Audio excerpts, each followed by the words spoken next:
Ia mencoba bersuara, tapi langsung diusir oleh DR. Chun dengan hinaan. Kembalilah ke sapumu, kampungan. Namaku Rizky Pratama, lahir di sebuah desa kecil di lereng Gunung Merapi. Tepatnya di Sleman, Yogyakarta. Ayahku dulu seorang tukang kayu, ibuku pensiunan guru SD, yang tetap mengajar anak-anak tetangga secara gratis, meski sudah pensiun. Kami bukan keluarga miskin, tapi bukan pula yang punya banyak pilihan. Hidup kami sederhana, cukup untuk makan, cukup untuk senyum, tapi tidak cukup untuk mimpi besar. Sekarang, aku tinggal di sebuah kamar sempit di lantai atas asrama pekerja migran di kawasan industri Batam. Kamar seukuran 3x4 meter, dindingnya retak, plafonnya bocor kalau hujan, dan AC-nya cuma simbol kadang hidup, kadang mati. Seperti harapan orang-orang di sini. Di luar jendela, pemandangannya bukan sawah atau laut biru, melainkan deretan pabrik bertingkat, kabel listrik yang kusut, dan truk-truk besar yang mondar-mandir membawa komponen teknologi canggih dari Tiongkok. Ironis ya, di tengah lautan inovasi, aku cuma tukang sapu. Tapi dulu, aku bukan siapa-siapa yang tak punya masa depan. Dulu, aku adalah Rizky Pratama, mahasiswa teknik mesin ITB angkatan ke-2015. Aku masuk lewat jalur prestasi, peringkat 5 nasional, di Olimpiade Sains Nasional Bidang. Aku bermimpi membuat transportasi udara yang ramah lingkungan, helikopter tenaga surya, atau drone yang bisa menyelamatkan korban bencana. Aku ingin teknologi bukan hanya untuk orang kaya, tapi untuk desa-desa terpencil seperti tempatku lahir. Tapi mimpi itu patah. Di tahun kedua kuliah, ayahku meninggal karena serangan jantung mendadak. Ibu harus dioperasi karena tumor rahim, biaya pengobatan melambung, dan aku sebagai anak satu-satunya harus memilih melanjutkan kuliah atau menyelamatkan. Kali aku memilih yang kedua. Aku menjual laptop, buku, bahkan jaket alma mater. Lalu aku pergi ke Jakarta, bekerja sebagai tukang ojek online, teknisi AC panggilan, sampai akhirnya dapat kontrak sebagai petugas kebersihan di kawasan industri teknologi Linglong Aerospace di Batam. Gajinya cukup-cukup untuk mengirim uang ke ibu tiap bulan, cukup untuk makan nasi dengan tempe, dan cukup untuk tetap hidup, tapi tidak cukup untuk merasa dihargai. Hari ini, seperti biasa, aku datang jam 5 pagi. Udara masih lembab, bau laut bercampur asap pabrik. Aku mengenakan seragam biru tua dengan logo kecil Clean Team di dada, sepatu karet, dan topi pelindung. Tugasku, membersihkan hanggar utama tempat helikopter otonom terbaru milik Secho Tiongkok, Li Wei, sedang diuji coba.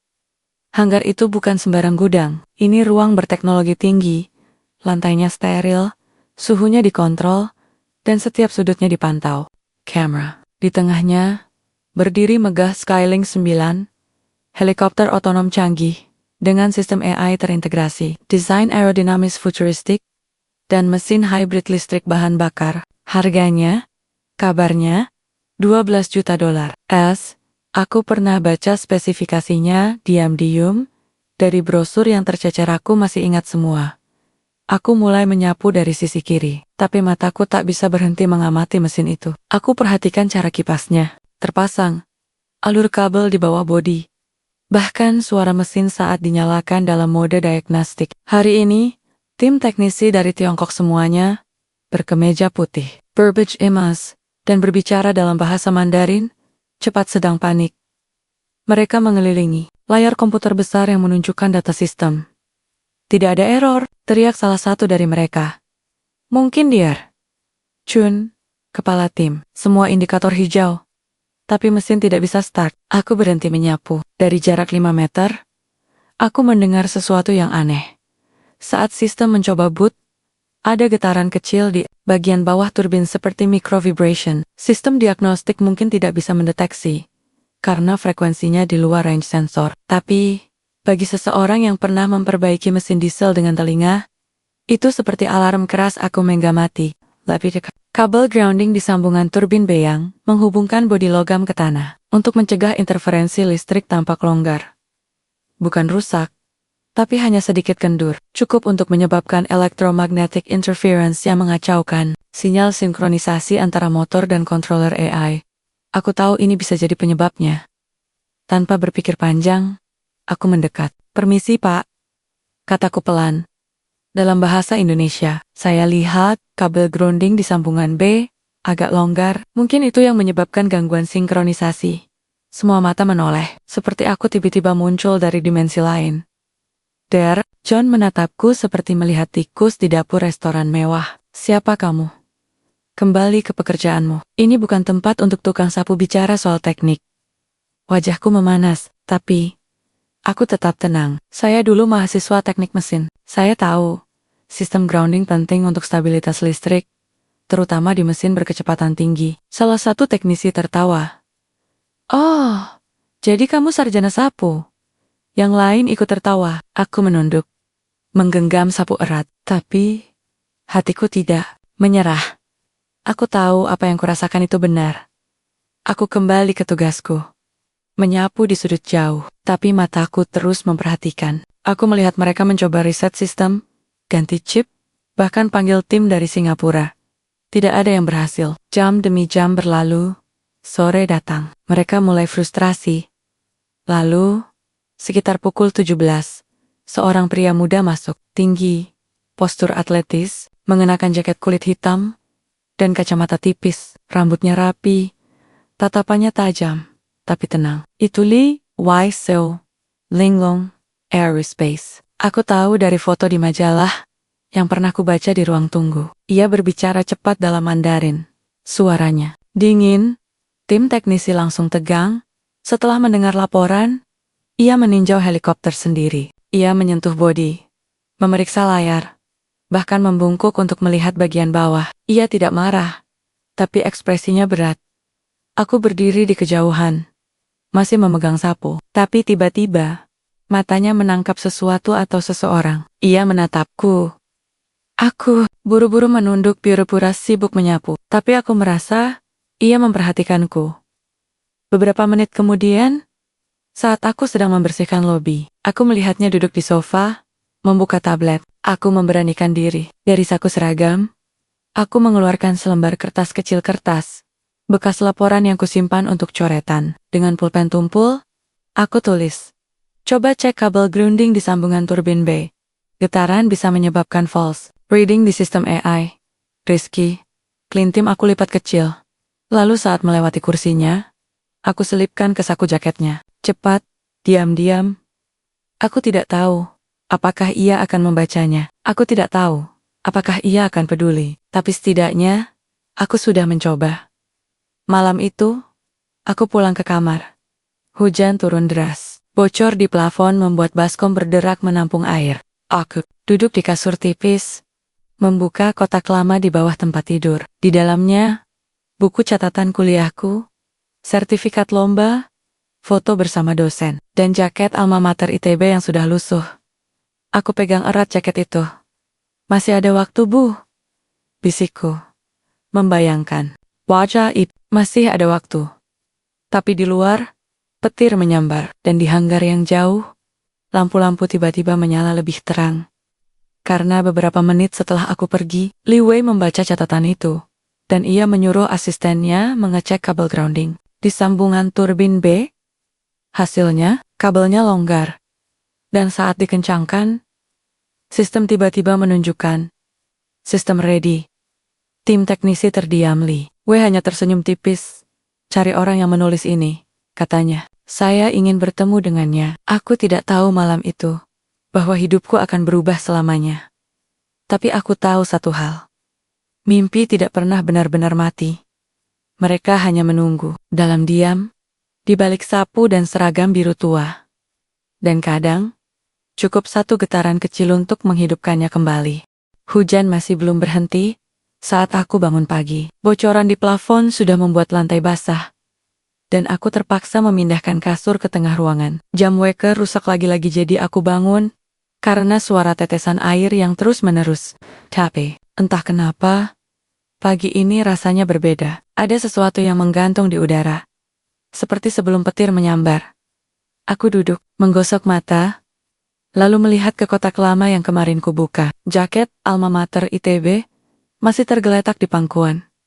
Seperti banyak. Aku tidak langsung bergerak. Aku biarkan memori membawaku kembali jauh dari Batam. Jauh dari sapu dan seragam kema Saketika. Aku masih percaya bahwa dunia ini adil.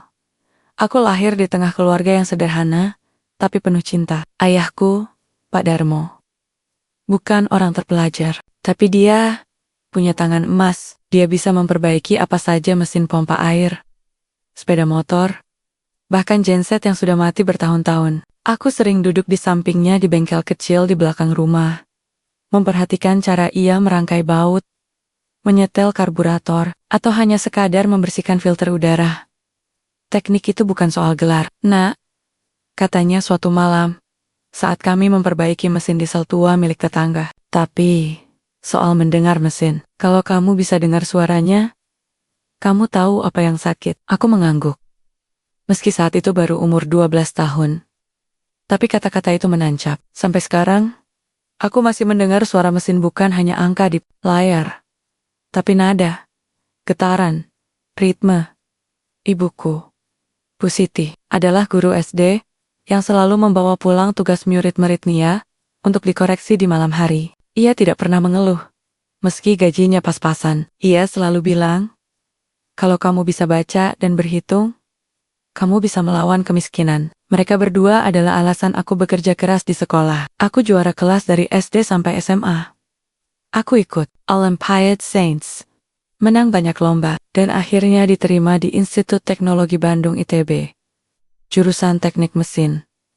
Aku masih ingat, hari pertama kuliah, aku naik bis dari Yogyakarta, membawa satu koper kecil dan uang pinjaman dari tetangga. Saat melihat gerbang ITB, aku menangis. Bukan karena bahagia, tapi karena takut. Takut tidak bisa bertahan. Takut jadi beban. Takut impian ini hanya akan jadi mimpi semalam. Tapi aku mulai. Aku kuliah pagi, kerja paruh waktu, jadi asisten laboratorium malam hari. Aku makan nasi dengan sambal terasi, minum air galon isi ulang, dan tidur di asrama mahasiswa miskin yang bocor saat hujan, sama seperti kamarku sekarang. Tapi aku tidak menyerah. Aku jadi asisten dosen di kelas dinamika mesin.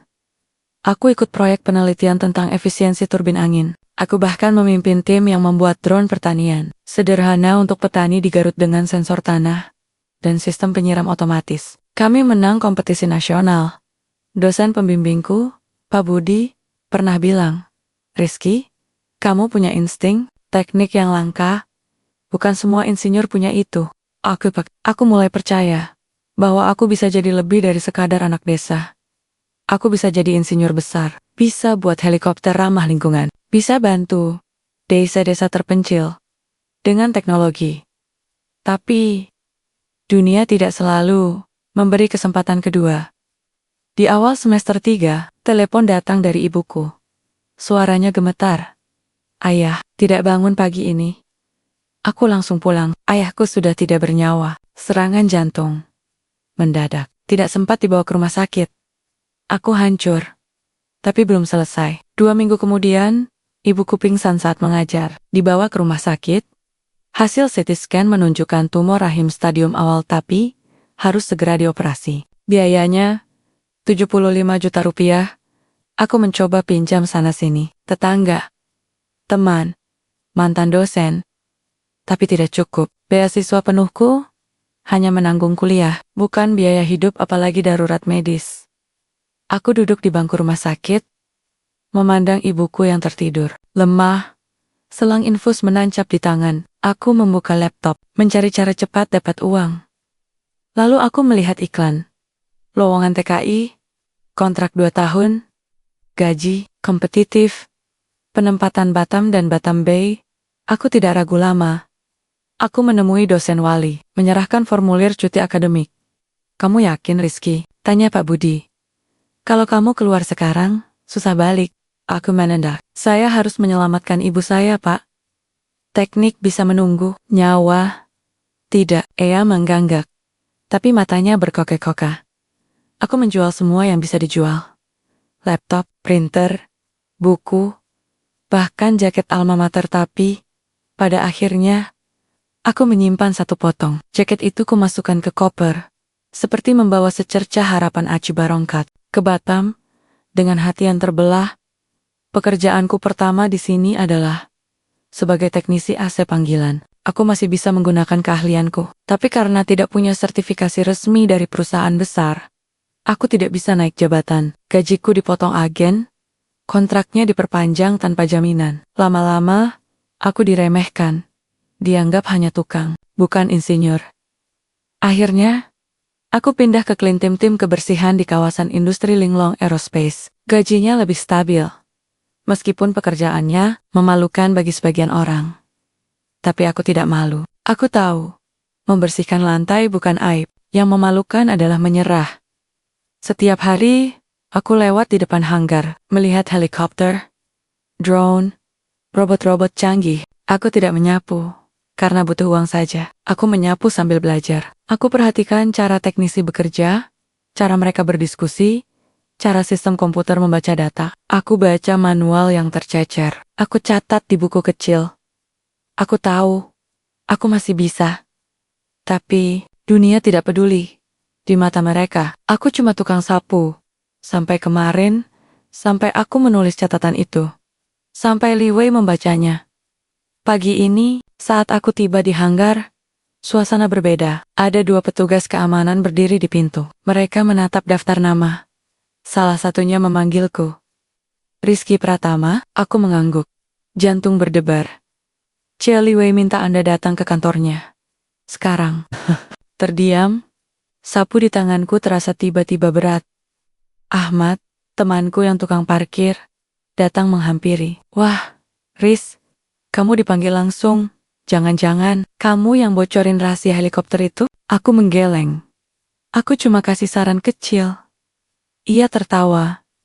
Kecil, helikopter 12 juta dolar, hidup gara-gara saran kecil, low to genius. Tapi dikira banci sapu. Aku tertawa pelan, tapi di dalam, aku gugup. Apa yang akan terjadi? Apakah aku akan dimarahi karena berani bersuara? Atau mungkin ada kesempatan? Ada kesempatan, aku menyerahkan sapu ke Ahmad.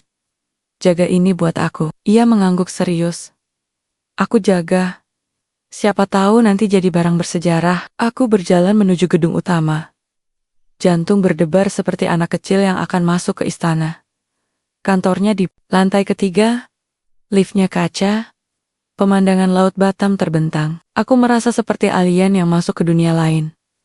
Sekretarisnya wanita muda, berpakaian rapi melihatku dari atas ke bawah. Tapi ia tidak menertawakanku. Ia hanya tersenyum. Silakan, masuk Pak Rizky. Beliau sudah menunggu. Aku menarik napas, lalu membuka pintu. Di dalam, Li Wei duduk di balik meja kaca besar. Ia tidak memakai kacamata hari ini. Matanya tajam, tapi tidak dingin. Ia menatapku. Di tangannya, ada kertas kecil catatanku. Ia mengangkatnya. Kamu yang menulis ini? Aku menelan ludah. Ya Pak, ia tersenyum tipis. Kenapa kamu tidak langsung bilang kemarin? Aku menunduk. Saya tukang sapu. Saya tahu mereka tidak akan percaya. Li Wei diam sejenak, lalu berkata pelan. Tahukah kamu, Rizky, di Tiongkok ada pepatah. Angin tidak peduli dari mana asalnya. Yang penting bisa menggerakkan layar. Ia berdiri, berjalan ke jendela. Kamu menyelamatkan proyek yang hampir gagal, bukan karena kamu punya gelar, tapi karena kamu melihat apa yang orang lain abaikan. Aku tidak bisa berkata apa-apa. Lalu ia menatapku. Saya ingin tahu satu hal. Ya Pak, siapa kamu sebenarnya? Aku menarik napas dalam. Dan untuk pertama kalinya, dalam 7 tahun, aku mengatakan kebenaran itu dengan suara yang tidak gemetar. Saya Rizky Pratama, mantan mahasiswa, teknik mesin ITB, dan saya ingin kembali. Li Wei menatapku lama. Lalu ia duduk kembali. Besok, kamu akan ikut rapat teknis di ruang kontrol. Pakai baju apa saja. Tapi, ia tersenyum. Jangan bawa sapu. Aku tersenyum. Tapi di balik itu, air mata hampir keluar. Bukan karena bahagia, tapi karena untuk pertama kalinya, setelah bertahun-tahun, aku merasa dilihat bukan sebagai tukang sapu, Tapi sebagai manusia, sebagai insinyur, sebagai seseorang yang punya mimpi, dan mimpi itu belum selesai. Aku pulang dari kantor Li Wei dengan perasaan aneh campuran antara euforia dan ketakutan. Kakiku terasa ringan, tapi otakku berat, seperti baru saja melewati ujian hidup yang tidak pernah kuduga akan datang. Aku tidak membawa sapu pulang, tapi aku membawa sesuatu yang jauh lebih berat. Harapan. Saat aku tiba di kamar, Ahmad sudah menunggu di depan pintu. Duduk di kursi plastik yang hampir roboh. Ia langsung melompat begitu melihatku. Gimana? Lo dipanggil langsung sama bos Cina itu, apa yang dia mau? Lo dipecat? Atau jadi manajer? Aku tertawa pelan. Masih belum bisa memproses semuanya. Dia tahu. Aku pernah kuliah teknik, dan dia minta aku ikut rapat teknis besok. Ahmad membeku, lalu berteriak. Apa? Rizky Prastama. Lo baru aja diangkat jadi orang penting. Ia memelukku erat, sampai aku nyaris terjatuh. Tetangga di sebelah langsung membuka pintu. Penasaran. Apa yang terjadi? Tanya Bu Yati, penjual nasi uduk. Rizky mau jadi insinyur di perusahaan helikopter, seru Ahmad dengan bangga. Beberapa tetangga bersorak, ada yang bilang, Alhamdulillah. Akhirnya ada juga anak kampung yang naik pangkat. Aku hanya tersenyum, tapi di dalam, aku tidak bisa tidur. Aku duduk di kasur, memandang langit-langit yang bocor. Hujan sudah reda, tapi tetesan air masih jatuh pelan-pelan ke baskom. Suaranya seperti detak jam. Aku membuka kotak lama lagi. Kali ini, aku mengeluarkan buku catatan kuliahku mekanika fluida dan termodinamika. Sampulnya sudah lusuh, halamannya ada yang sobek, tapi aku masih bisa membaca tulisan tanganku. Tekanan, suhu, dan aliran harus seimbang. Jika salah satu rusak, sistem akan kolaps meski indikator menunjukkan normal. Aku tersenyum. Kalimat itu seperti ramalan. Karena itulah yang terjadi. Pada Sky, Lynx 9. Sistem menunjukkan normal, tapi mesin tidak mau hidup. Dan kemarin, Li Wei hanya memberiku satu janji. Besok, kamu akan ikut rapat teknis. Tapi ia tidak bilang untuk apa. Pagi berikutnya, aku bangun lebih awal. Aku mandi dengan sabun batang yang hampir habis. Menyisir rambut yang sudah mulai panjang, dan memakai kemeja lengan panjang putih, yang masih kusimpan kemeja terakhir yang kubeli saat lulus SMA. Tidak mewah, tapi bersih. Aku datang ke gedung utama Linglong Aerospace, jam 7:15. Sekretaris Li Wei yang kemarin menyapaku dengan ramah langsung, mengantarkanku ke ruang rapat utama. Saat aku masuk, semua mata menatap. Di dalam, sudah duduk Li Wei, Dr. Chun, dan 6 teknisi lain dari tim Tiongkok. Mereka semua mengenakan seragam resmi, membawa tablet, dan tampak serius. Dr. Chun menatapku seperti melihat sampah yang masuk ke ruang steril. Ini siapa? Tanyanya. Nada suaranya dingin. Li Wei menatapnya. Ini Rizky Pratama, dia yang menemukan masalah di kabel grounding kemarin. Hari ini, dia akan bergabung dengan kita. Ruangan hening. Salah satu teknisi berbisik, tapi dia tukang sapu. Li Wei tidak marah, ia hanya berkata, dan dia satu-satunya yang bisa memperbaiki Sky. Lynx 9 saat kalian semua gagal. Dr. Chun mengatupkan mulutnya. Aku duduk di ujung meja, di kursi yang sebelumnya kosong. Aku tidak punya tablet, tidak punya dokumen, tapi aku punya otak dan ingatan. Li Wei membuka rapat. Skylynx -9 harus terbang ke Singapura dalam 5 hari. Acara peluncuran sudah dijadwalkan, tapi mesin utama masih tidak bisa dinyalakan. Sistem diagnostik menunjukkan no critical error. Tapi saat ignition sequence dimulai, proses terhenti di tahap 3. Salah satu teknisi membuka data di layar besar. Kami sudah ganti chip AI utama. Sudah uji ulang semua sensor. Bahkan sudah lakukan full system reset. Tidak ada perubahan. Kami curiga ada kerusakan di power distribution module. Tapi tidak ada tanda fisik kerusakan. Aku memperhatikan grafik yang muncul. Tekanan oli normal, suhu turbin stabil, arus listrik dalam batas. Amen. Semuanya hijau, tapi aku tahu sesuatu yang salah. Pasti ada. Karena mesin tidak bisa berbohong. Yang bisa berbohong adalah sistem yang membacanya. Aku mengangkat tangan. Semua menoleh. DR. Chun mendengus. Ya, tanya Li Wei. Boleh saya lihat ignition sequence lognya? Salah satu teknisi menatapku heran. Kamu bisa baca log teknis? Aku hanya mengangguk. Li Wei memberi isyarat. Layar dibuka lebih lebar. Aku memperhatikan baris demi baris data. Waktu, tekanan, suhu, arus, sinyal, kontrol. Lalu aku melihatnya. Di detik ke-4,2, saat sistem mencoba sinkronisasi motor utama, ada lonjakan kecil arus listrik hanya 0,3 mV yang langsung kembali normal. Tapi yang menarik, suhu turbin naik 0,1 derajat Celcius, tapi sensor tidak mencatatnya sebagai anomali karena di bawah ambang batas. Aku mengernyit. Itu bukan kerusakan, itu gangguan sementara. Seperti glitch yang terjadi karena interferensi, tapi dari mana? Aku menutup mata. Mengingat suara mesin kemarin, saat mereka mencoba menyalakan, ada dengungan kecil di awal. Seperti feedback listrik. Lalu aku membuka mata. Bisa, saya lihat bagian bawah turbin B lagi DR.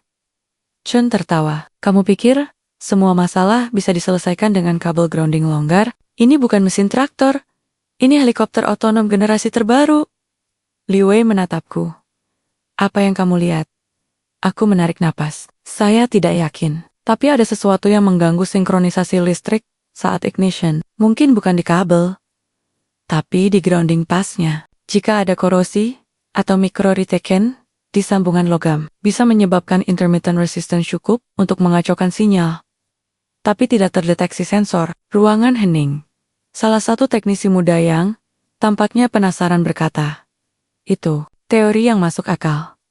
DR Chun langsung memotong. Teori dari tukang sapu?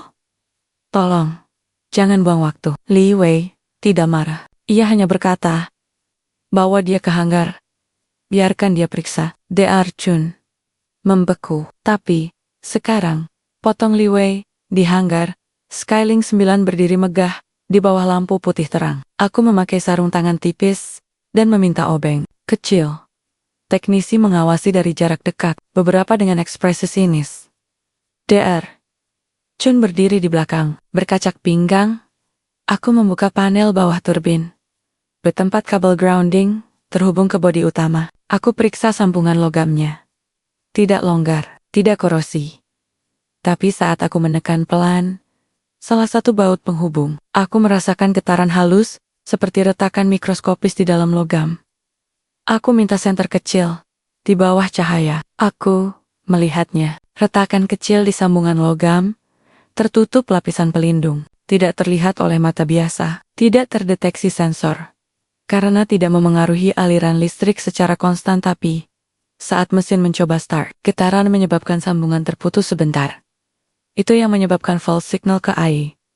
Sistem membaca, listrik terputus, gives hentikan proses, tapi karena putusnya hanya sepersekian detik, sistem menganggapnya noise, bukan error. Jadi tidak muncul di laporan. Aku menunjuk retakan itu. Ini penyebabnya. DR. Chun mendekat, melihat, lalu tertawa. Retakan sekecil itu tidak mungkin menyebabkan masalah besar. Ini hanya wear and tear normal. Aku tidak terpancing. Aku hanya berkata, kalau begitu, kenapa saat kabel grounding kemarin dikencangkan, sistem sempat menunjukkan ready? Ia terdiam. Aku melanjutkan. Karena masalahnya bukan satu komponen, tapi jaringan grounding yang tidak stabil. Retakan ini, ditambah kabel yang longgar, menciptakan intermittent fault. Sistem AI terlalu percaya pada data, tapi tidak bisa membaca fisika realita. Li Wei mendekat. Ia memandang retakan itu lama, lalu kepadaku. Bisa diperbaiki? Aku mengangguk. Ya, tapi tidak dengan cara biasa. Kita perlu bridge sementara konduktor tambahan untuk mengalihkan arus saat sambungan retak. Dari apa? Tanya teknisi muda. Aku melihat ke rak peralatan. Aku ambil sepotong kabel tembaga bekas dari drone yang rusak dan pelapis konduktif dari baterai lama. Dengan ini, Chun hampir marah. Kamu mau perbaiki helikopter 12 juta dolar dengan barang rongsokan. Li Wei mengangkat tangan. Biarkan, dia mencoba. Aku bekerja pelan, mengikat kabel tembaga sebagai jumper, melapisi sambungan dengan konduktor pelindung, lalu menutup panel. Sekarang, coba nyalakan. Semua menahan napas. Teknisi menekan tombol ignition, layar, initiating sequence, stage 1, OK stage 2, OK stage 3, sync motor processing. Lalu, engine online, system ready, mesin berdengung pelan, turbin mulai berputar. Hanggar terdiam. Lalu, tepuk tangan perlahan dari teknisi muda. Lalu yang lain, bahkan beberapa dari tim Tiongkok mulai mengangguk. DR. Chun berdiri kaku. Li Wei mendekat. Ia tidak mengucapkan selamat. Ia hanya berkata, besok, kamu tidak akan datang sebagai tamu. Aku menatapnya. Kamu akan datang sebagai anggota tim. Aku tidak bisa berkata apa-apa. Tapi di dalam dada, sesuatu yang lama mati, mulai berdetak lagi. Malam itu, aku tidak pulang ke kamar. Aku duduk di bangku panjang, di luar hanggar, menatap langit Batam, yang jarang terlihat jelas, karena kabut asap pabrik. Tapi malam ini, angin bertiup kencang, bintang-bintang keluar. Seperti ditaburkan di atas lautan hitam. Aku masih memakai kemeja putih, yang tadi kugunakan ke rapat kini, sudah sedikit kotor oleh debu logam dari panel turbin. Tapi aku tidak peduli. Karena untuk pertama kalinya dalam 7 tahun, aku merasa diakui, bukan sebagai tukang sapu, bukan sebagai TKI yang bisa diperlakukan seenaknya, tapi sebagai seseorang yang punya nilai. Aku memandang tanganku, tangan yang dulu memegang pena saat ujian termodinamika, yang pernah memperbaiki mesin diesel ayah, yang kemarin menghidupkan helikopter 12 juta dolar dengan kabel rongsokan. Tangan yang tidak pernah berhenti bekerja. Aku tidak tahu berapa lama. Aku duduk di sana, hingga Ahmad datang, membawa bungkus nasi goreng, dan 2 botol air mineral. Lo belum pulang? Serunya. Duduk di sampingku. Semua orang di asrama pada nunggu kabar. Ada yang bilang lo dipecat. Ada yang bilang lo jadi direktur teknik. Aku tertawa pelan. Aku disuruh datang besok sebagai anggota tim. Ahmad membeku. Lalu meledak. Apa? Serius, Rizky? Lo baru aja naik dari cleaner? Jadi engineer? Aku mengangguk. Masih belum bisa percaya. Tapi bukan karena aku hebat, kataku pelan. Tapi karena Li Wei, dia mau mendengar. Ahmad mengunyah nasi dengan lahap. Lo tahu, gue dulu mikir, lo udah pasrah, diam aja, sapu lantai, kirim uang ke ibu, hidup begitu-begitu aja. Tapi lo tetap ngecek helikopter itu tiap hari kan? Lo tetap perhatiin. Aku mengangguk. Karena aku gak pernah berhenti merasa bahwa aku masih bisa. Ahmad menatapku. Serius. Orang-orang kayak DR, Chun itu, mereka lupa satu hal. Ilmu itu bukan cuma di otak, tapi di hati. Lo punya rasa buat mesin. Mereka punya data, tapi gak punya insting. Aku tersenyum. Tapi senyum itu tidak bertahan lama, karena kisoken. Harinya, dunia tidak serta-merta berubah. Pagi buta, aku datang ke gedung utama, dengan perasaan campur aduk. Aku tidak membawa sapu, tapi aku juga belum punya seragam tim teknis. Aku hanya membawa buku catatan kecil dan pulpen. Saat aku masuk ke ruang kontrol, suasana langsung berubah. Beberapa teknisi menatapku dengan rasa ingin tahu, tapi Dr. Chan dan 2 rekannya memalingkan muka. Salah satunya berbisik pelan, cukup keras, agar aku dengar. Tukang sapu jadi engineer, besok-besok petugas keamanan jadi seco. Aku mengabaikannya. Aku duduk di kursi yang kemarin kududuki. Li Wei datang 5 menit kemudian. Ia langsung memulai briefing. Skylink 9 berhasil boot, tapi kita belum selesai. Uji terbang harus dilakukan sebelum siang. Rizky, kamu akan ikut dalam tim monitoring. Aku mengangguk. Der. John langsung angkat suara. Dengan hormat, Pak Lei, saya rasa tidak tepat melibatkan orang luar dalam uji terbang kritis. Ini bukan tempat untuk eksperimen sosial. Li Wei menatapnya tajam.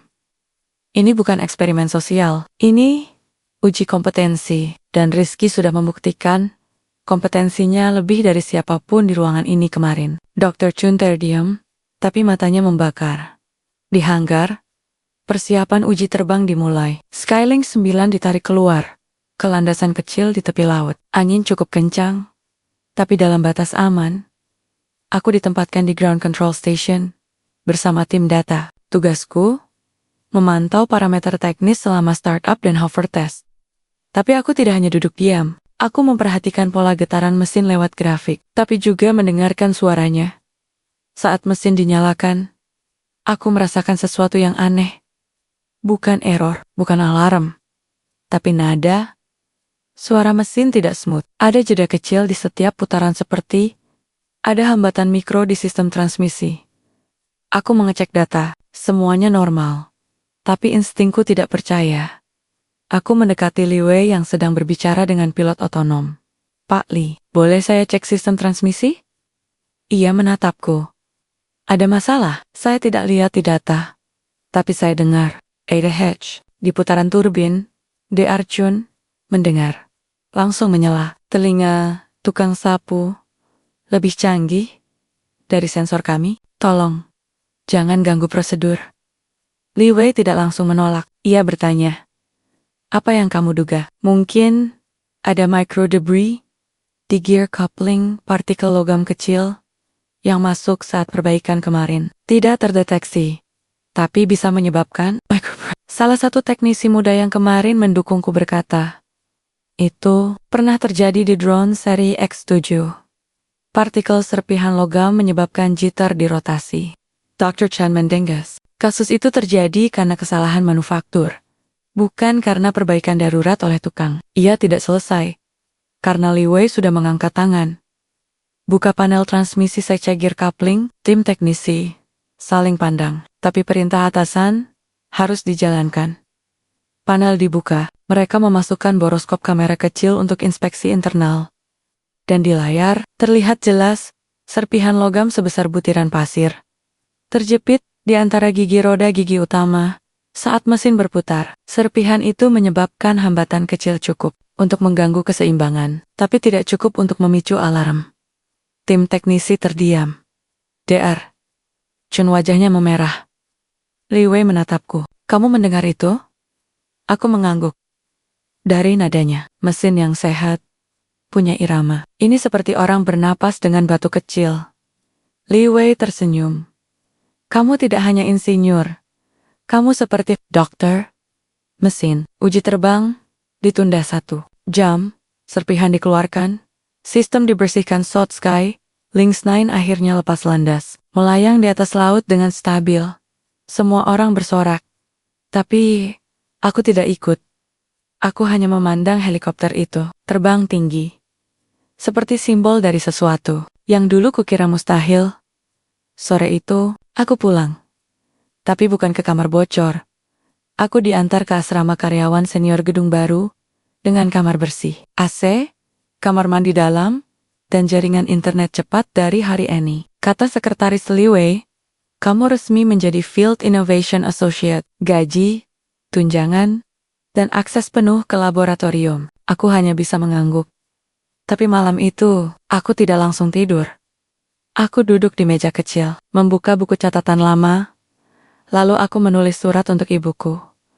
Bu, hari ini aku kembali bekerja sebagai insinyur. Bukan tukang sapu, aku tidak tahu bagaimana ini bisa terjadi. Tapi aku tahu satu hal. Lo tidak pernah berhenti mendoakan aku. Dan ayah, lo tidak pernah berhenti mengajarkanku untuk mendengar mesin. Aku akan kembali ke kampus. Kali ini, bukan sebagai mahasiswa miskin, tapi sebagai manusia yang diberi kesempatan kedua. Terima kasih, Bu. Aku pulang nanti. Dengan gelar, Denggaon mimpi. Yang hidup, aku lipat surat itu, belum kukirim. Tapi aku tahu, suatu hari nanti, ia akan membacanya.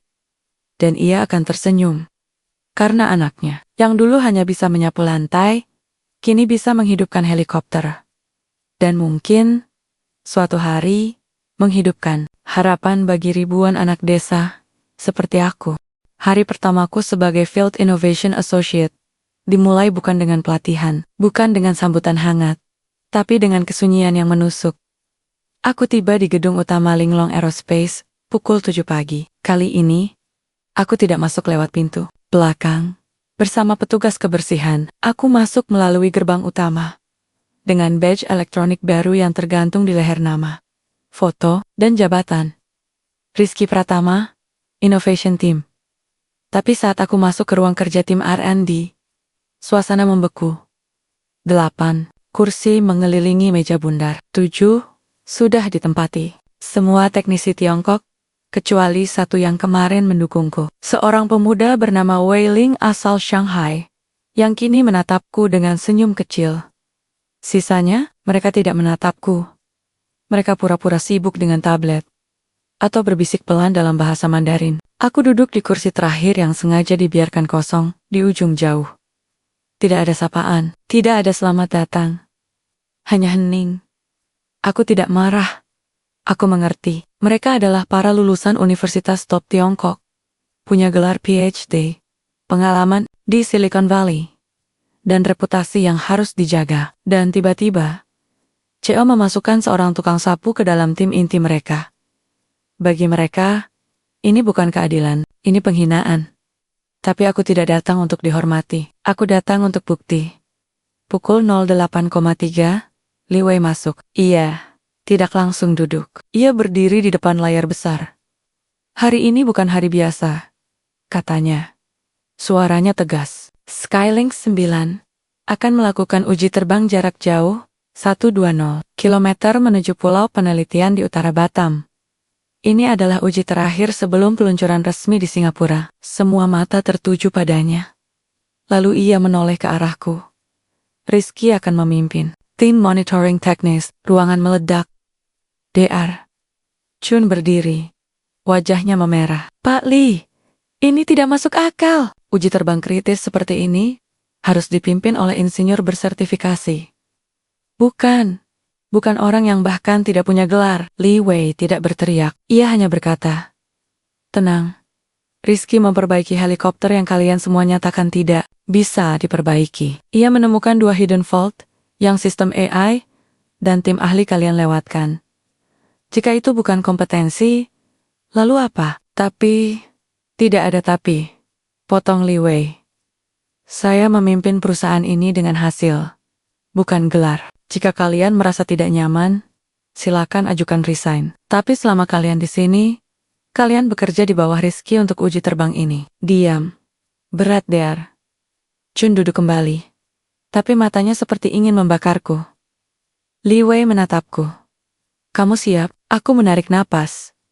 Ya, Pak, di ground control station. Aku duduk di kursi utama tempat, yang biasanya hanya untuk kepala teknisi. Layar besar menampilkan data real-time dari Skylink 9.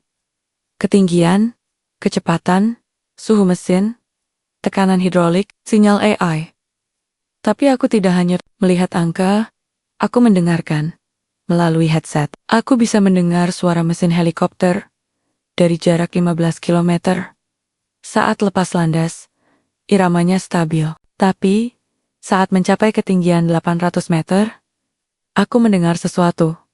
Ada dengungan kecil, seperti wine logam yang tertekan.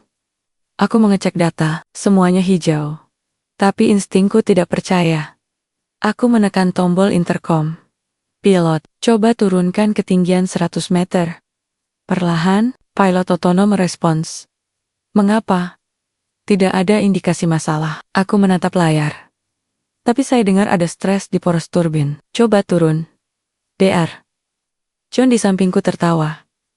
Kamu dengar apa? Angin? Imajinasimu? Aku tidak menanggapi. Setelah 5 detik, pilot mengonfirmasi. Ketinggian diturunkan. Masalah menghilang. Aku menarik napas. Ada harmonic resonance di ketinggian tertentu. Suhu dan tekanan menyebabkan getaran alami mesin menyentuh frekuensi kritis poros. Tidak terdeteksi karena di luar range alarm. Tapi bisa menyebabkan kelelahan logam jangka panjang. Wei Ling menatapku. Kamu bisa mendengar itu? Aku mengangguk. Ayahku mengajarkanku. Mesin punya suara. Kalau kamu dengar, kamu tahu. Kapan dia sakit? DR. Chun mengatupkan mulut. Aku mengirim perintah ke sistem. Adjust RPM turbin saat di atas 750 meter. Hindari frekuensi 47,3 Hz. Sistem mengonfirmasi. Helikopter melanjutkan penerbangan. Kali ini tanpa dengungan. Uji terbang selesai tanpa masalah. Sore itu, Li Wei memanggilku ke kantornya. Kali ini, tidak ada teknisi, tidak ada saksi, hanya kami berdua. Ia duduk di balik meja, menatapku lama. Kamu tahu kenapa aku memilihmu, Rizky? Aku menggeleng. Bukan hanya karena kamu memperbaiki helikopter, tapi karena kamu melihat apa yang tidak bisa dilihat oleh sistem. Ia berdiri, berjalan ke jendela. Perusahaan teknologi seperti milikku terlalu bergantung pada data. Kami percaya pada AI, sensor, algoritma, tapi kami lupa satu hal. Teknologi tidak punya intuisi, tidak punya rasa, tidak punya pengalaman manusia. Ia menatapku. Kamu punya itu. Kamu punya mata yang terlatih oleh kemiskinan, mata yang terbiasa melihat detail kecil, karena hidup bergantung padanya. Kamu bukan hanya insinyur, kamu adalah manusia yang bisa membaca dunia di luar layar. Aku terdiam. Lalu ia berkata, saya ingin kamu bergabung dengan tim pengembangan Skylinks generasi berikutnya. Tapi bukan sebagai teknisi biasa. Aku menatapnya. Sebagai kepala inovasi lapangan, kamu akan merancang sistem yang tidak hanya cerdas tapi juga peka. Sistem yang bisa mendeteksi apa yang tidak terlihat. Aku tidak bisa berkata apa-apa. Tapi Li Wei belum selesai. Ia membuka laci, mengeluarkan sebuah dokumen. Saya sudah menghubungi ITB. Mereka setuju untuk membuka kembali status akademikmu. Semua biaya kuliah, hidup, dan penelitian akan ditanggung penuh oleh Linglong Aerospace. Aku terdiam. Darahku terasa membeku. Kamu bisa kembali ke kampus, menyelesaikan kuliahmu, dan sambil kuliah, kamu akan bekerja di sini sebagai konsultan teknis. Aku menatap dokumen itu. Namaku tercetak jelas. Tanggal registrasi. 1 bulan lagi, aku menutup mata. Bayangan. Ayahku Mongkyo, ia sedang memperbaiki mesin. Berkata, kalau kamu bisa dengar mesin, kamu tahu apa yang sakit. Bayangan ibuku. Ayah sedang mengoreksi tugas. Berkata, kalau kamu bisa baca dan berhitung, kamu bisa melawan kemiskinan. Dan bayangan diriku 7 tahun lalu berdiri di depan gerbang ITB, membawa koper kecil. Hati penuh harap. Aku membuka mata. Air mata jatuh. Tidak banyak, tapi cukup untuk membasahi dokumen itu. Li Wei tidak mengucapkan selamat, ia hanya berkata, kesempatan kedua, bukan hadiah, itu adalah pengakuan atas perjuangan yang tidak pernah berhenti. Aku mengangguk. Lalu, untuk pertama kalinya, aku merasa, aku pulang, bukan ke desa, tapi ke mimpi yang dulu tertunda. Dan kali ini, aku tidak akan melepaskannya. Malam itu, aku tidak bisa tidur. Bukan karena kegembiraan, bukan karena kebanggaan, tapi karena rasa takut yang tiba-tiba menghantam seperti ombak malam. Aku duduk di tepi kasur, di kamar baruku, kamar asrama karyawan senior yang bersih, sejuk, dan sunyi. Jendela menghadap ke laut, dan lampu kapel-kapel kecil berkedip seperti bintang yang jatuh ke permukaan air. Di meja, terbuka dokumen dari ITB. Status akademik. Dibuka kembali. Program studi teknik mesin perkiraan registrasi, 28 hari. Lagi aku menyentuh kertas itu dengan jari yang masih bergetar. 7 tahun. 7 tahun aku hidup sebagai bayangan, sebagai tukang sapu, sebagai TKI yang dianggap tidak lebih dari tenaga murah. Dan kini, tiba-tiba aku diberi kunci untuk kembali ke dunia yang pernah aku tinggalkan. Tapi di tengah rasa syukur, ada bisikan gelap di telingaku. Apa aku masih pantas? Apa aku masih bisa mengikuti? Apa aku tidak akan mengecewakan Li Wei? Apa aku tidak akan membuktikan bahwa Chun benar bahwa ini semua hanya keberuntungan? Aku membuka laptop pinjaman dari perusahaan, membuka situs ITB, melihat kurikulum terbaru, kuliah-kuliah yang dulu aku kuasai. Termodinamika lanjut, dinamika fluida, sistem kontrol otomatis kini sudah berubah. Ada model baru AI-driven engineering. Neural network for predictive maintenance. Quantum sensors in aerospace. Dunia teknik tidak menungguku. Ia berjalan. Dan aku tertinggal. Aku menutup laptop, lalu mengambil buku. Catatan lama yang selalu kubawa. Halaman pertamanya masih tertulis. Teknik bukan soal tahu semua jawaban, tapi soal tahu pertanyaan yang benar. Aku tersenyum tipis. Ayahku yang mengajarkanku itu Kisoken Peji. Aku datang ke laboratorium pusat Linglong Aerospace. Ini pertama kalinya aku masuk ke sini sebagai anggota tim inti. Ruangannya luas, penuh dengan prototipe drone, simulator terbang, dan layar data raksasa. Di tengah, ada model kecil Skylink 10, generasi penerus helikopter yang sedang aku akan bantu kembangkan. Li Wei sudah menunggu. Hari ini, katanya, kamu tidak akan membaca dokumen atau mengikuti presentasi. Aku menatapnya. Kamu akan membongkar mesin. Ia menunjuk ke sebuah turbin kecil di meja kerja versi mini dari mesin Skylinks. Ini adalah prototipe engine module untuk Skylinks 10. Tim kami sudah mengujinya 37 kali, tapi selalu gagal di tahap cold start. Sistem menunjukkan normal, tapi mesin mati sendiri setelah 12 detik. Aku mendekat. Turbin itu kecil, tapi kompleks. Campuran teknologi hybrid, bahan bakar cair dan motor listrik. Kami sudah ganti chip, sensor, bahkan desain intake. Lanjut Li Wei. Tapi tidak ada yang berhasil. AI bahkan tidak bisa mendeteksi penyebabnya. Aku menatapnya. Boleh saya dengar suaranya saat dinyalakan? Li Wei mengangguk. Asisten menekan tombol ignition. Mesin hidup. Suara. Bare firm. Tapi tepat di detik ke-12. Klik. Matikan. Seperti diputus aliran listrik.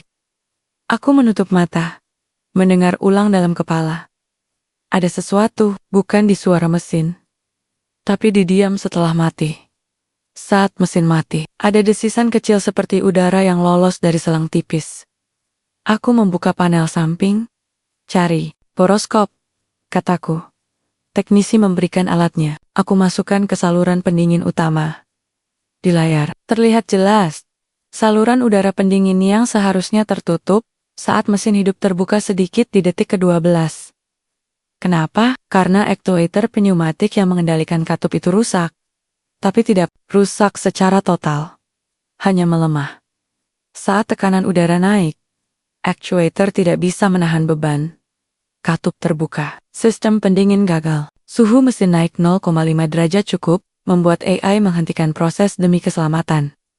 Tapi karena perubahan suhu sangat kecil, alarm tidak menyala. AI hanya tahu mesin terlalu panas keeps hentikan, tapi tidak tahu mengapa. Aku menarik napas. Ini bukan masalah elektronik.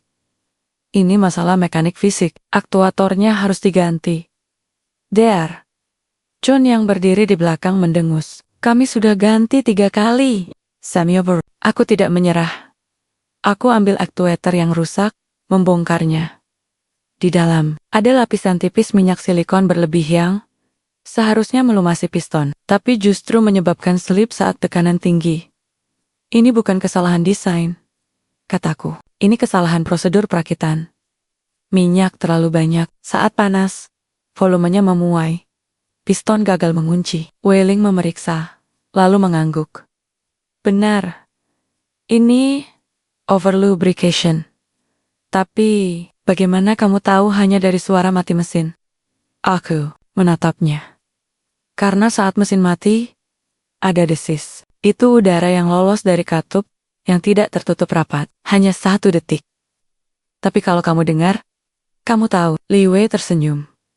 Kamu tidak hanya memperbaiki mesin, kamu mendengar ceritanya. 3 jam kemudian, aktuator diganti dengan versi yang dilumas tepat.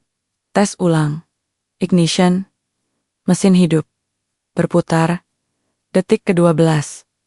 Tidak mati. Detik ke-30. Masih hidup. Detik ke-60. Stable operation confirmed. Semua teknisi terdiam. Lalu, satu persatu, mereka mulai bertepuk tangan. Pertama Weiling. Lalu, 2 teknisi muda. Lalu bahkan asisten DR. Chun Hanya DR. Chun sendiri yang tidak bertepuk. Ia berdiri kaku. Lalu berbalik dan pergi. Li Wei mendekat, kamu berhasil lagi. Aku mengangguk. Tapi bukan karena saya hebat. Tapi karena saya tidak takut pada hal kecil. Ia tertawa pelan. Orang besar sering mengabaikan hal kecil. Tapi justru, disitulah kegagalan dimulai. Ia menepuk bahuku. Mulai besok, kamu akan memimpin tim kecil. Fokus pada hidden failure. Modus kerusakan yang tidak terdeteksi sistem. Kamu akan melatih teknisi untuk melihat dengan mata manusia, bukan hanya membaca data. Aku terdiam. Lalu berkata, Saya ingin ajak Ahmad, bukan sebagai teknisi, tapi sebagai suara dari luar. Li Wei mengangkat alis. Apa maksudmu? Dia tukang parkir, tapi dia tahu banyak soal manusia, soal bagaimana orang berpikir, soal prasangka, soal harapan. Teknologi bukan hanya soal mesin, tapi soal siapa yang memakainya. Saya ingin tim kita tidak hanya pintar, tapi juga manusiawi. Li Wei menatapku lama, lalu mengangguk. Boleh, tapi kamu yang bertanggung jawab. Aku tersenyum. Malam itu, aku menelepon ibuku. Handphonenya sudah lama rusak, jadi aku pakai telepon umum di depan asrama. Setelah 3 kali sambung, suaranya terdengar. Halo, Rizky. Aku menahan napas. Bu, aku bisa kembali kuliah. Aye, terdiam. Lalu, pelan. Kapan sebentar lagi? Semua biaya ditanggung perusahaan. Air mata langsung jatuh. Ia menangis. Pelan. Tapi aku dengar. Anakku, ayah pasti bangga. Aku menutup mata. Saya janji, Bu, saya tidak akan menyerah lagi. Setelah telepon selesai, aku duduk di bangku telepon, menatap langit. Ahmad datang, duduk di sampingku. Lo nangis? Aku mengangguk. Lo berhasil, Riz. Lo bukan cuma membuktikan ke orang lain. Lo buktikan ke diri sendiri. Aku menatapnya. Tapi perjalanan belum selesai. Tapi lo sudah mulai. Aku tersenyum.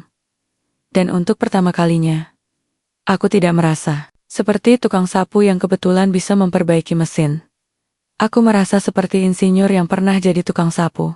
Dan itu perbedaan yang sangat besar. Pagi itu, saat aku membuka ponsel pinjaman dari perusahaan, dunia sudah berubah. Bukan karena helikopter berhasil terbang. Bukan karena aku resmi jadi bagian tim inti.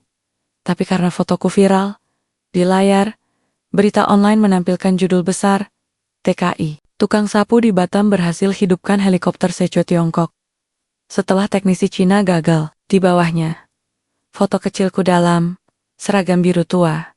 Memegang obeng, berdiri di samping Skylynx -9. Aku menatapnya lama. Rasanya seperti melihat orang lain. Seolah-olah aku sedang membaca kisah tentang seseorang yang hidupnya tidak mungkin terjadi. Tapi ini nyata. Dan nyatanya, semakin terasa saat aku keluar dari asrama. Ahmad sudah menunggu, membawa koran cetak lokal. Sampul depannya menampilkan wajahku lagi, dengan judul, Rizky si penyelamat helikopter. Dari sapu lantai ke ruang kontrol lo sekarang selebriti, Riz. Katanya sambil tertawa. Tadi gue ke warung nasi. Bu Yati bilang, mulai hari ini, nasi buat Rizky gratis seumur hidup. Aku tertawa. Tapi hatiku berat. Karena aku tahu, tidak semua orang melihatku sebagai pahlawan. Di kantor, suasana berbeda. Beberapa teknisi menyapaku dengan hormat. Wei Ling memberi high five. Tapi DR, Chun dan timnya menghindar. Mereka tidak bicara, tidak menatap, tapi sorot mata mereka tajam, seperti bilah pisau yang disimpan diam-diam. Li Wei memanggilku ke ruang rapat pribadi. Di dalam, ia duduk santai, tapi matanya serius. Kamu lihat berita? Tanya dia. Aku mengangguk. Media Indonesia sudah mengangkatmu sebagai simbol harapan. Tapi media Tiongkok belum. Aku menatapnya. DR, Chun sudah mengirim laporan internal ke kantor pusat di Shenzhen. Lanjutnya, isinya, bahwa perbaikan helikopter bukan karena kamu, tapi karena keberuntungan dan intervensi manual yang seharusnya tidak diperbolehkan. Aku terdiam. Dia juga menyebutmu sebagai cleaner with delusions of technical competence. Aku menarik napas. Dan Li Wei menatapku. Aku tidak percaya laporannya. Tapi aku tahu satu hal. Kamu butuh lebih dari sekadar bukti teknis. Kamu butuh pengakuan yang tidak bisa dibantah. Ia membuka laptop. Menunjukkan grafik. 2 minggu lagi, kami akan uji coba Skylinks 10 di medan ekstrem. Hutan hujan Kalimantan. Medannya sulit kelembapan tinggi, suhu ekstrem, medan magnet tidak stabil. Banyak sistem bisa gagal, dan aku ingin kamu yang memimpin uji coba itu. Aku menatapnya. Kenapa saya? Karena kamu bisa melihat apa yang tidak terlihat. Dan, karena dunia perlu tahu. Kecerdasan bukan milik satu negara, satu gelar, atau satu kasta. Aku mengangguk, tapi di dalam, aku tahu. Ini bukan hanya uji coba teknologi. Ini uji coba reputasiku. Sore itu, aku pulang lebih awal. Tapi bukan ke kamar. Aku naik angkot ke pelabuhan, lalu feri ke Tanjung Pinang, kota kecil di pulau seberang. Tempat aku bisa menemukan toko buku bekas. Aku butuh buku. Buku-buku teknik terbaru. Buku tentang AI and Aerospace, Predictive Maintenance Systems, Advanced Material Engineering. Aku tidak bisa kembali ke kampus dalam keadaan kosong. Aku harus mengejar ketinggalan. Di toko kecil yang bau lembab, aku menghabiskan hampir semua uang. Gajiku yang pertama, uang yang dulu tak pernah kubayangkan akan kudapat. 4 buku. 2 flash disk, berisi materi kuliah ITB, dan 1 kamus teknik Inggris Indonesia. Pemilik toko, seorang bapak tua, melihatku lama. Kamu Rizky, kan? Tanyanya. Aku mengangguk. Ia tersenyum. Anak desa yang hidupkan helikopter. Saya baca beritanya. Saya punya anak yang putus sekolah karena miskin. Semoga dia bisa seperti kamu. Aku menyerahkan uang. Tapi ia menolak. Ini hadiah untuk Indonesia. Aku tidak bisa berkata apa-apa. Hanya mengangguk. Mata berkokak-kakak. Malam itu, di kamar, aku mulai belajar. Laptop menyala, buku terbuka, catatan dipenuhi coretan. Aku membaca soal neural networks yang bisa memprediksi kerusakan mesin sebelum terjadi. Tapi aku juga bertanya, bagaimana jika neural network buta terhadap kerusakan mikro yang tidak terdata? Bagaimana jika mesin punya gejala yang tidak bisa diukur angka, tapi hanya dirasakan manusia? Aku mulai merancang ide. Sistem deteksi ganda AI yang dibantu oleh human sensory input. Misalnya, pilot atau teknisi bisa mencatat ada suara aneh saat startup atau getaran di kemudi kiri. Dan sistem akan mencocokkannya dengan data historis untuk menemukan pola tersembunyi. Aku menyimpan ide itu di folder bernama Proyek Rasa. Beberapa hari kemudian, Li Wei mengadakan presentasi internal. Aku diminta tampil. Ruangan penuh. Direktur, insinyur senior, tim dari Singapura, dan Shenzhen. Aku naik ke panggung, jantung berdebar. Di layar, aku tampilkan foto Skylinks 9, lalu foto kecilku saat masih memakai seragam biru tua. Nama saya Rizky Pratama, kataku. Suara gemetar di awal. Saya bukan lulusan universitas ternama. Saya bukan ahli AI.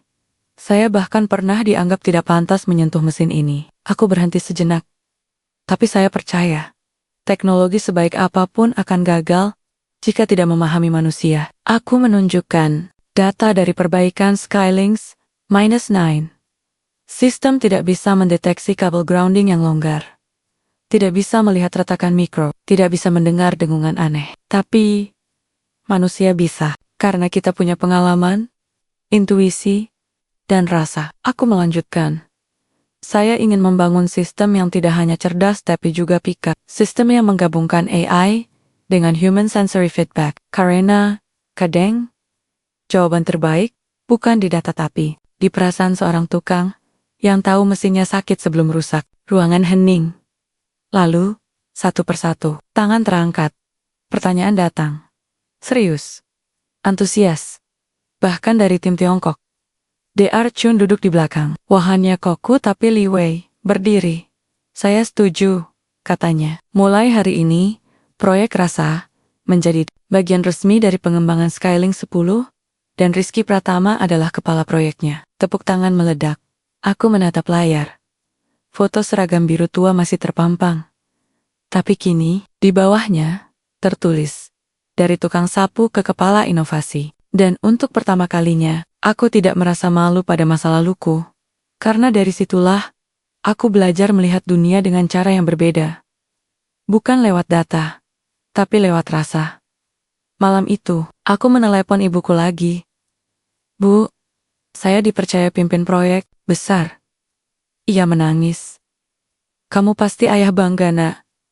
Dia selalu bilang, orang hebat. Bukan yang punya gelar, tapi yang punya hati. Aku menutup mata. Saya akan buktikan, Bu. Bukan hanya untuk saya, tapi untuk semua orang yang pernah diremehkan. Karina, aku tahu satu hal. Keberhasilan bukan saat kamu diangkat tinggi, tapi saat kamu bisa mengangkat orang lain yang jatuh. Aku tidak pernah menyangka bahwa keberhasilan bisa menjadi ancaman. Setelah presentasi proyek rasa disetujui, hidupku berubah dengan cepat. Namaku mulai muncul di media teknologi global. Techesia menulis, The Cleaner Who Outsmarted AI. Kompas memuat wawancara panjang Rizky Pratuma dari Batam ke Singapura. Mimpi anak desa yang hidup. Bahkan TV nasional mengundangku untuk tampil di acara pagi. Aku menolak. Tapi mereka tetap menayangkan cuplikan wawancara singkat dari tahun lalu, saat aku masih jadi tukang sapu. Foto seragam biru tuaku kini ada di meme, di poster motivasi, bahkan di spanduk kampanye politik lokal. Kalau Rizky bisa, kamu juga bisa. Tapi di tengah sorotan, ada bayangan yang semakin gelap. Hari itu, aku datang ke laboratorium seperti biasa. Udara pagi masih lembab, tapi hatiku ringan. Aku membawa tas berisi buku-buku baru dan iDied untuk proyek rasa. Aku bahkan sudah mulai merancang aplikasi sederhana Sensory Logyong, memungkinkan teknisi lapangan mencatat pengamatan non-teknis. Suara mesin seperti batuk. Di kemudi kiri, bau logam terbakar. Tapi, saat aku membuka laptop di meja kerjaku, ada sesuatu yang aneh. Email dari pusat Linglong di Shenzhen, subjek verifikasi, kredensial dan asal-usul klaim teknis kepada Yes, Bapak Rizky Pratama. Bersama ini kami mohon konfirmasi dan dokumen pendukung terkait klaim Bapak bahwa Bapak adalah mantan mahasiswa teknik mesin ITB. Kami juga meminta penjelasan rinci mengenai peran Bapak dalam perbaikan Skylink 9. Mengingat laporan dari DR, Chen menyatakan bahwa perbaikan dilakukan oleh tim inti. Setelah analisis sistem mendalam, tanpa verifikasi ini, kelayakan Bapak sebagai kepala proyek rasa akan ditinjau ulang. Aku membeku. Darahku terasa dingin. Ini bukan pertanyaan, ini serangan. Aku tahu siapa di baliknya. DR. Chun. Ia tidak bisa menghancurkanku secara teknis, jadi ia serang kredibilitasku. Aku menarik napas. Lalu membuka arsip lama di laptop, mencari scan surat cuti akademik dari ITB, transkrip, nilai semester pertama, dan foto bersama dosen pembimbing. Aku kirim semuanya dengan surat singkat. Saya tidak peduli apakah Anda percaya, tapi saya tahu siapa saya. Dan saya akan terus bekerja. Tapi email itu hanyalah awal. 2 hari kemudian, media mulai berubah. Artikel yang dulu memujiku, kini dipenuhi komentar negatif. Di forum teknikinforum.id, muncul thread Rizky Pratama. Hoax atau keberuntungan? Gue cek data ITB. Gak ada nama Rizky Pratama di database alumni. Mungkin dia cuma tukang ojek yang ngaku sarjana. Helikopter itu pasti udah mau hidup. Terus dia pura-pura benerin. Dibesar-besarkan, biar perusahaan Tiongkok kelihatan rendah hati. Typical underdog story buatan media. Biar orang-orang miskin tetap percaya ada harapan. Padahal sistem tetap menindas. Aku tidak menanggapi. Tapi Ahmad datang. Wajahnya marah. Lo baca ini? Mereka bilang lo hoax. Padahal, lo yang benerin mesin itu. Gue yang lihat lo disuruh pergi sama DR. Chun kayak anjing. Aku hanya mengangguk. Biarkan saja. Kata-kata orang tidak bisa menghapus apa yang sudah kulakukan. Tapi dalam hati, luka itu ada. Karena aku tahu, di Indonesia, orang suka kisah inspiratif tapi tidak suka orang miskin benar-benar naik kelas. Kita boleh dikasihani, boleh dipuji.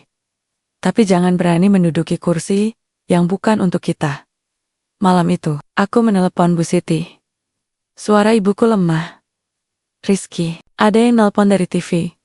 Mereka mau wawancara, tapi ada juga yang bilang, kamu bohong soal kuliah. Aku menutup mata. Bu, saya tidak bohong. Saya memang tidak selesai, tapi saya pernah kuliah. Saya pernah berjuang. Ia menangis pelan. Aku cuma takut. Orang-orang akan menyakitimu. Aku menarik napas. Mereka boleh meragukan saya, Bu.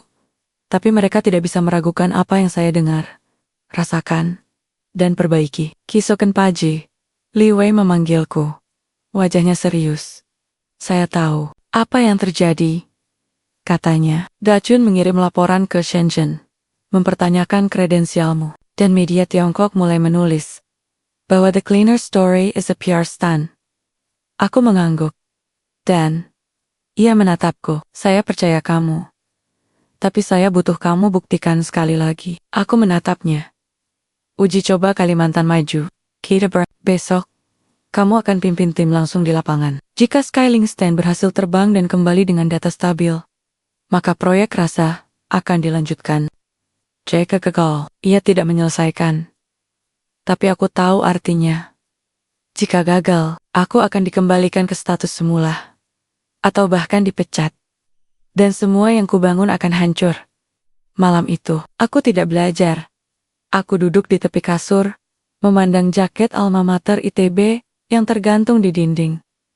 Aku buka kotak lama, mengeluarkan foto ayah di bengkelnya, foto ibu di depan kelas, foto aku di hari pertama kuliah wajahku, penuh harap. Lalu aku ambil pulpen, dan menulis di buku catatan. Saya tidak perlu membuktikan pada dunia bahwa saya layak. Saya hanya perlu membuktikan pada diri sendiri bahwa saya tidak menyerah. Karena selama saya masih bisa mendengar mesin, saya masih punya tempat di dunia ini. Pagi berikutnya, aku naik helikopter ke Kalimantan. Tim kecil mengikutiku, Wailing, 2 teknisi lapangan, dan Ahmadi yang kubawa sebagai field observer. Meski tidak punya latar belakang teknis. Saat helikopter lepas landas, Ahmad duduk di sebelahku. Gue nggak ngerti mesin, Riz. Tapi gue ngerti manusia, dan gue tahu satu hal. Lo nggak mungkin bohong, karena orang jujur punya cahaya di matanya. Lo punya itu. Aku tersenyum. Di bawah, hutan hujan membentang luas. Dan di tengahnya, landasan kecil menunggu. Skylink 10 siap diuji. Dan aku siap membuktikan bahwa dari tukang sapu bisa lahir pahlawan, bukan karena keberuntungan, tapi karena keteguhan, rasa, dan mimpi yang tak pernah mati. Hutan Kalimantan menyambut kami dengan udara lembab yang tebal, seperti selimut basah yang dibentangkan di atas bumi. Helikopter mendarat di landasan darurat sebuah bidang datar yang dibuka dari rimba. Dikelilingi pepohonan raksasa dan kabut, pagi yang belum menyerah pada cahaya. Di tengahnya, berdiri Skylinks -10, prototype helikopter otonom generasi baru, lebih ramping, lebih cepat, dan lebih cerdas dari pendahulunya. Tapi juga lebih rapuh, karena ia mengandalkan sistem AI yang hampir sepenuhnya otomatis tanpa campur tangan manusia.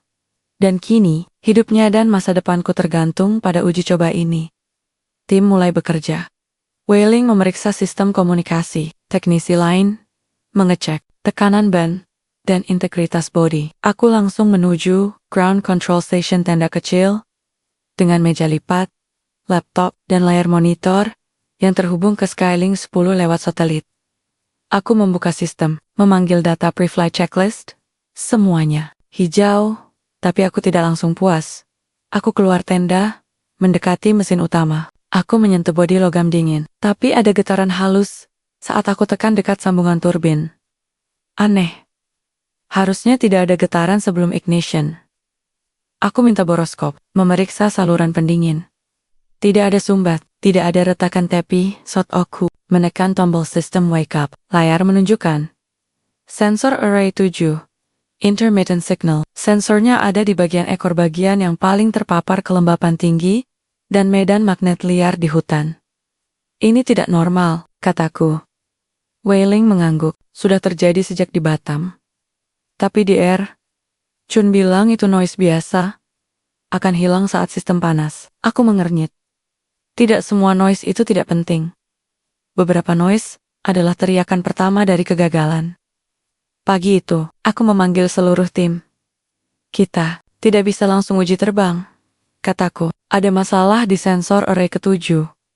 Jika sistem kehilangan data navigasi saat terbang di medan sulit, helikopter bisa kehilangan arah.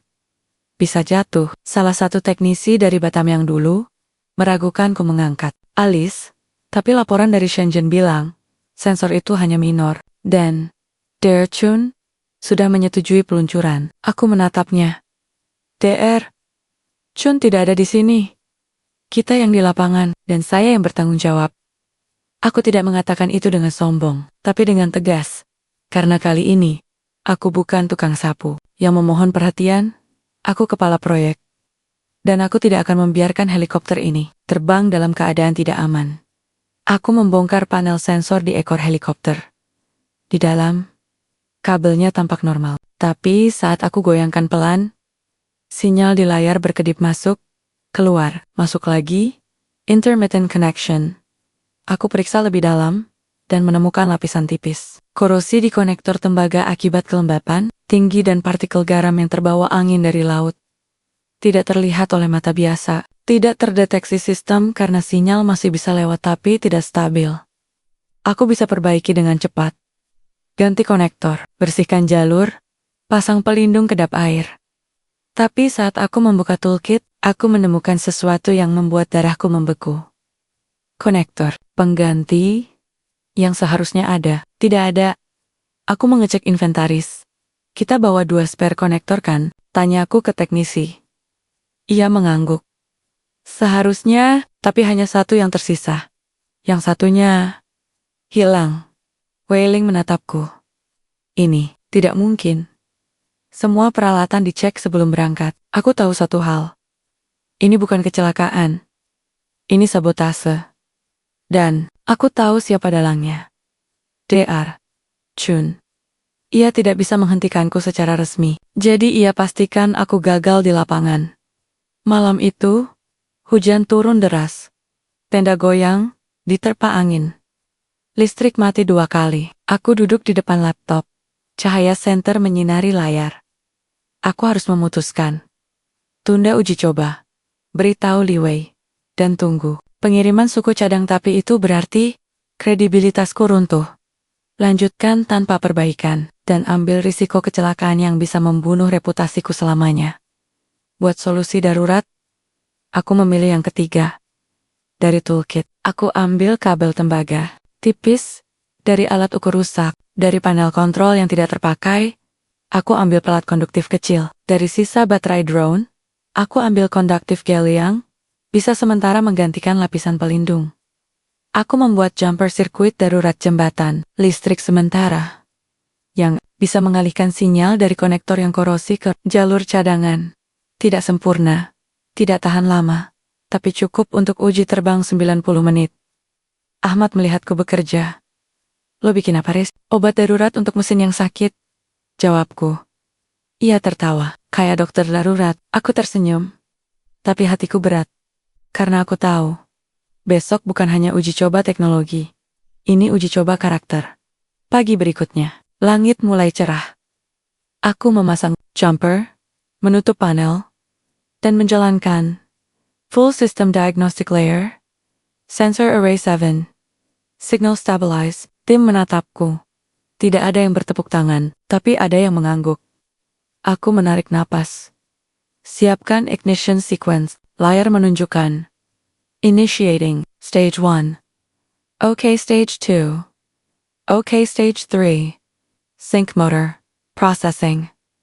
Lalo, engine online. System ready, mesin hidup. Turbin berputar. Helikopter mulai mengambang. Aku tidak bernapas. Perlahan, Skylink 10 naik. 10 meter, 50 meter, 100 meter, masuk ke awan tipis. Layar menunjukkan data stabil. Ketinggian, kecepatan, suhu, tekanan. Tidak ada glitch. Tidak ada warning. Setelah 90 menit, helikopter kembali. Mendarat dengan mulus. Tim meledak dalam sorak, wailing. memelukku. Kamu berhasil, kamu menyelamatkan semuanya. Aku hanya mengangguk tapi di dalam. Aku tahu, aku tidak hanya menyelamatkan helikopter. Aku menyelamatkan diriku sendiri. Sore itu, aku mengirim laporan ke Liwei lengkap, dengan foto konektor yang korosi. Bukti tidak adanya spare part. Dan rekaman, data yang menunjukkan bahwa sistem akan gagal tanpa perbaikan darurat. Aku juga sertakan rekaman CCTV dari gudang penyimpanan di Batamiang, menunjukkan Dr. Chun sendiri yang mengeluarkan satu-satunya spare konektor dari kotak peralatan, lalu memasukkannya ke tas pribadinya sehari sebelum keberangkatan. Aku tidak menuduh tanpa bukti. Aku membuktikan. Malam itu, aku menelepon ibuku. Bu, uji coba berhasil. Ia menangis. Kamu hebat, nak. Ayah pasti tersenyum di surga. Aku menutup mata. Dan Bu, Dr. Chun mencoba menghancurkanku, tapi saya tidak membalas dendam. Saya hanya menunjukkan kebenaran. Ia berbisik. Itu yang membuatmu lebih besar, Dorimer. Aku tersenyum. Karena aku tahu, kemenangan bukan saat kamu mengalahkan musuh, tapi saat kamu tetap jadi manusia, di tengah segala upaya untuk menjatuhkanmu. Hujan turun lembut di atas kampus ITB pagi itu. Aku berdiri di gerbang utama tempat yang dulu kulewati 7 tahun lalu, dengan koper kecil dan hati penuh ketakutan. Kali ini, aku datang dengan jaket alma mater yang bersih, buku di tangan, dan badge mahasiswa yang tergantung di leher. Tapi yang paling berbeda, aku tidak datang sebagai anak miskin yang memohon kesempatan. Aku datang sebagai manusia yang sudah membuktikan diri. Langkahku mantap di belokanku. Ahmad tertawa sambil memegang kamera ponsel.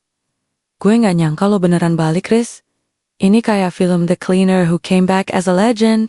Aku jangan berlebihan tapi, dalam hati, aku tahu ini bukan hanya kembalinya seorang mahasiswa. Ini kembalinya mimpi yang pernah mati. Di ruang kuliah, dinamika mesin, aku duduk di barisan depan bukan karena ingin pamer, tapi karena ingin belajar seperti dulu. Dawson membuka materi tentang failure mode analysis, dan saat ia menyebut kasus intermittent sensor failure di pesawat otonom, ia menunjukkan slide. Contoh nyata, Skylink 10 Kalimantan Incident 2025.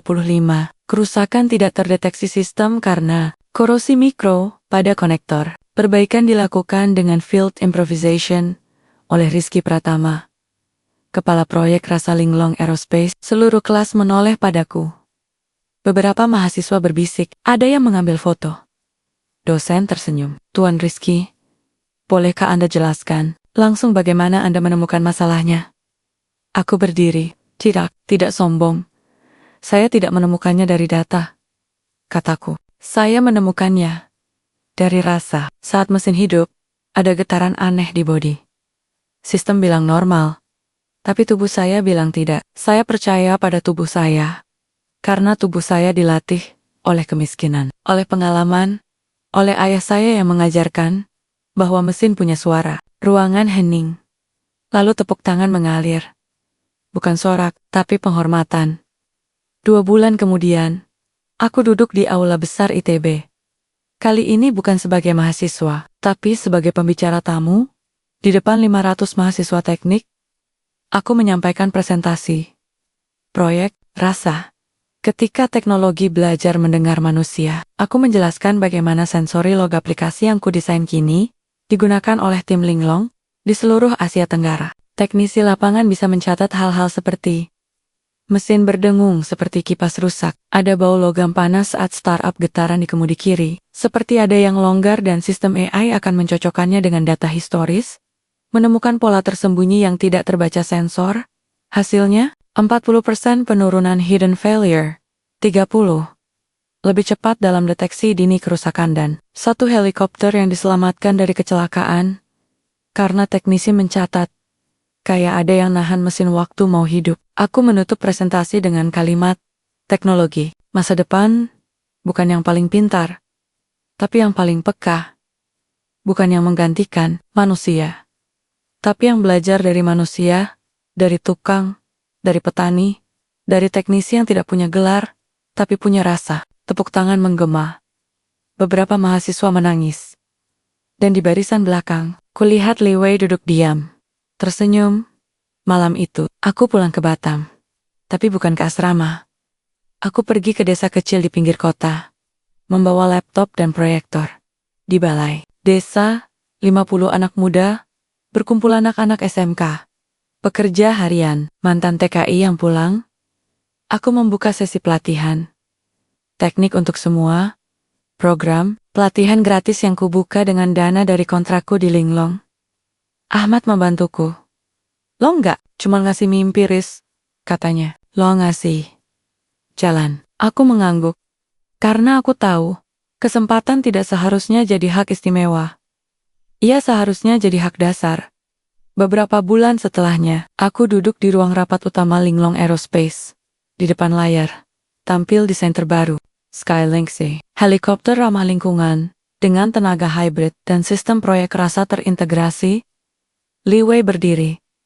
Proyek ini, katanya, bukan hanya milik insinyur Tiongkok atau Jerman, tapi milik seorang tukang sapu dari Indonesia yang percaya bahwa manusia lebih dari data. Ia menatapku. Rizky Pratama, atas nama Linglong Aerospace, saya umumkan. Anda resmi menjadi Direktur Inovasi Teknologi Lapangan, dan Skylink diluncurkan dengan satu pesan di kokpitnya. Diperbaiki oleh Rizky. Dibangun untuk yang tak terlihat. Aku tidak bisa berkata apa-apa, tapi air mata jatuh. Bukan karena bangga, tapi karena rasa lega. Leganya seorang anak desa, yang akhirnya bisa bilang, aku pulang, dan aku berhasil. Malam terakhir di Batam sebelum kembali ke kampus, aku menelepon ibuku. Bu, saya selesai presentasi tadi, semua orang tepuk tangan. Ia menangis. Ayah pasti bangga. Ia selalu bilang, jangan takut jatuh, nak. Takutnya, kalau kamu berhenti berjalan. Aku tersenyum. Saya tidak berhenti, Bu. Dan saya tidak akan berhenti. Beberapa tahun kemudian, di sebuah konferensi teknologi dunia di Singapura, aku berdiri di panggung besar. Di layar, foto kecilku muncul dalam seragam biru tua. Memegang sapu lalu berganti, menjadi foto terbaruku dalam setelan hitam. Berdiri di depan Skylink C, yang siap terbang judul presentasiku, dari tukang sapu ke pemimpin inovasi. Bagaimana kesetaraan membangun teknologi yang lebih baik. Aku menatap penonton. Saya pernah diremehkan karena pekerjaan saya, tapi saya tidak pernah berhenti melihat. Saya pernah dianggap tidak layak karena latar belakang saya, tapi saya tidak pernah berhenti belajar. Dan saya percaya, di setiap sudut dunia, ada Rizky lain yang diam-diam mendengar mesin yang sakit. Yang hanya butuh satu kesempatan untuk membuktikan bahwa mimpi tidak pernah mati. Hanya menunggu. Tapak, tangan meledak. Dan di tengah sorak itu, aku menutup mata. Mendengar suara ayahku. Kalau kamu bisa dengar mesin, kamu tahu apa yang sakit. Dan suara ibuku. Kalau kamu bisa baca dan berhitung, kamu bisa melawan kemiskinan. Aku membuka mata. Dan tahu satu hal. Aku bukan sekadar selamat dari kemiskinan. Aku menjadi suara bagi yang tak terdengar. Dan itu lebih besar dari sekadar menjadi insinyur.